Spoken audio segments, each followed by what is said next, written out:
Ça, c'est une statue grecque. Une statue grecque, ça a 3 qualités. C'est beau, c'est grand et c'est blanc. Ah, tout ce marbre blanc, synonyme de pureté, d'idéal et de grandeur, copié dans le monde entier. Sauf que c'est faux. Les statues grecques n'ont jamais été blanches. À l'origine, elles étaient polychromes. Peintes de la tête aux pieds, elles ressemblaient à ça. Ça fait bizarre, hein? Ce n'est même pas un secret, on le sait depuis longtemps. Les écrits de Platon et de Pline l'Ancien l'attestent. Ouais, on peignait les statues étaient peintes, bien évidemment.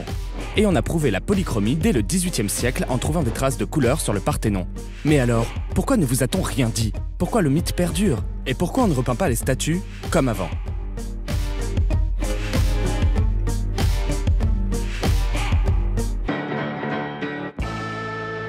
En France, les ateliers d'art des musées nationaux copient les chefs-d'œuvre de l'Antiquité dans une blancheur immaculée, même si c'est faux. L'archéologue Philippe Jocquet veut en finir avec ce malentendu, et on peut dire que c'est pas gagné. Je crois qu'on peut le dire, oui. En Grèce antique, peinture et sculpture étaient 2 arts indissociables, aussi inséparables qu'une tarte aux pommes et sa boule de glace vanille.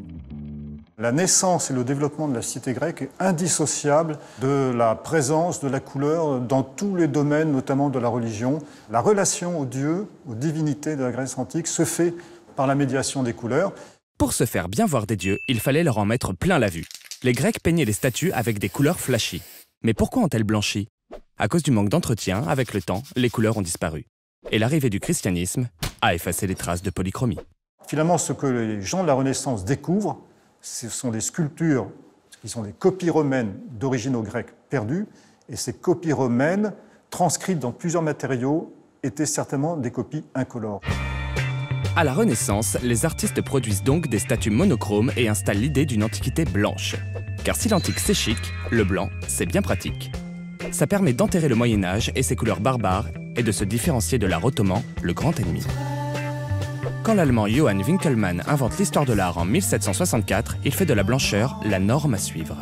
Un corps sera d'autant plus beau qu'il sera plus blanc. Je crois que là, on a la définition réellement de cet idéal blanc, de cette esthétique de la Grèce blanche. Ce mythe d'une Grèce blanche occulte la réalité d'une antiquité métissée, et il perdure en Europe même s'il est contredit par l'archéologie. Au XVIIIe et au XIXe siècle, les fouilles en Grèce révèlent un art très coloré, comme les chorés, des statuettes avec les yeux bridés et de sublimes cheveux roux. Infamie! Les couleurs sont niées avec beaucoup de mauvaise foi et de chromophobie. Les archéologues les voient, ils les décrivent, mais dans le même temps, immédiatement, ils en produisent des moulages, ils tirent des copies en plâtre qu'ils envoient immédiatement dans les expositions universelles, parce qu'il s'agit aussi de montrer qu'on produit du blanc. L'Europe nie la couleur car le blanc est politique. Arthur de Gobineau a théorisé une supériorité de la race blanche en 1853.